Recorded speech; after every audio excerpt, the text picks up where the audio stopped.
So my name's Gideon Cordover. I'm 22 years old now.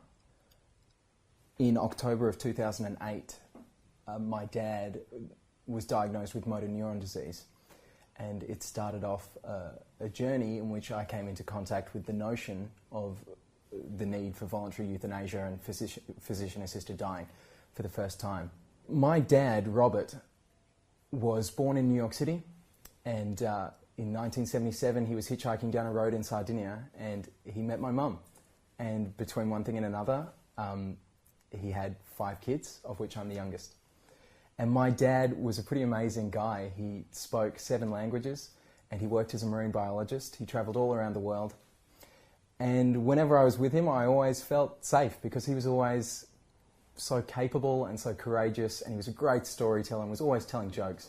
You couldn't walk down the street with him without him stopping to talk about the strata in the soil or the trees or the flora and fauna, or to give you some beautiful bit of information. And he had this great joie de vivre, this love of life. And all of that was taken away by this awful terminal illness. So when he got diagnosed, motor neuron disease is a degenerative brain disorder that essentially affects your motor function but leaves your brain intact. And so all of a sudden the story stopped overnight, essentially. He could no longer talk. It sounded like his mouth was full of marbles, like he could only get out these low guttural sounds. So in a way, when that moment happened, that was the end of a big part of his life. Communication was his thing, and that was taken away from him in this really brutal way. So he started investigating how he was likely to die. And with a disease like motor neuron, the chances are that you will either die by suffocation, choking on your own saliva, or die by starvation. Because what can happen is the status quo in this country, as it turns out, is something called medical dehydration or terminal sedation. And my dad didn't want to go that way. All of the doctors turned him away. To this extent, when he asked the head of hospice in Tasmania at the time, he said, "Will somebody be there for me at the end? What can we do about this?" And the head of hospice said, "What are you even talking to me about euthanasia for? You'll be dead by February. Forget about it."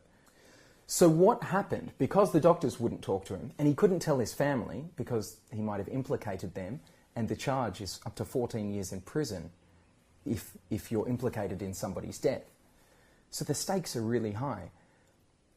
So he put himself in this kind of self-inflicted isolation as he spent hours and hours every day. Instead of hanging out with his family, instead of spending quality time with us, he was tucked away, locked away, researching methods of committing suicide.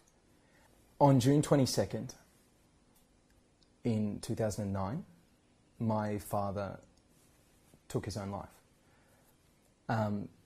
That day we worked in the garden and he kind of supervised. He couldn't really do much at all, but he was there and he was partaking to some extent and enjoying this quality time with all of his family. We had a big meal, we laughed and told jokes, and my mum, from childhood, she'd always do this. She'd play the piano and we would sing, and we did that. It was a beautiful day, and it was making the best of a bad situation.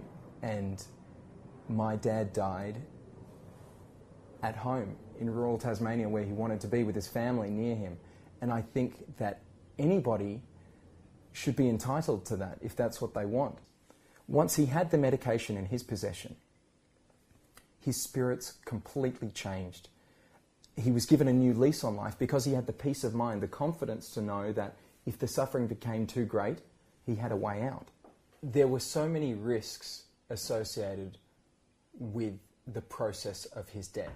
Because he had to smuggle medication back, there was actually no guarantee that that medication would work. And as there is a risk that what if he had thrown up the medication? What if, there were any number of things could have gone wrong. And if he had access to medical mediation, to some, maybe he wouldn't have wanted supervision. Maybe he just would have wanted to be in the bosom of his family without a doctor. But he should have had access had he wanted it. He should have had advice. He should have had a support network. Each day, the way that he felt each day was the best that he could ever possibly feel again, because tomorrow he would feel worse. And it's such an agonizing situation to be in that one would hope that there would be a little more support there for people in those circumstances, which at the moment there just isn't. What actually took place in Tasmania in 2009 was a tragedy. I was a 19-year-old kid who had to watch his dad die in fear, fearing that his kids would be prosecuted, being stuck between a rock and a hard place because either he was going to die by starvation or suffocation or take his own life in a violent, unsafe way. And yet, despite the law not being in our favour, we made the best of a bad situation. And there was this guy, my dad, who was just really the best guy, and I know you would have loved him because he was funny and he was smart and he was caring and he was compassionate, and he was entitled to the dignified death that he received. And I'm not afraid to go to prison for defending his inalienable right to make his own decisions. And I hope that in the very near future, Australians will hear stories like mine and come to recognise that experiences like what my dad went through are unnecessary, and it's cruel and unusual to let people, against their will, suffer intolerably until death.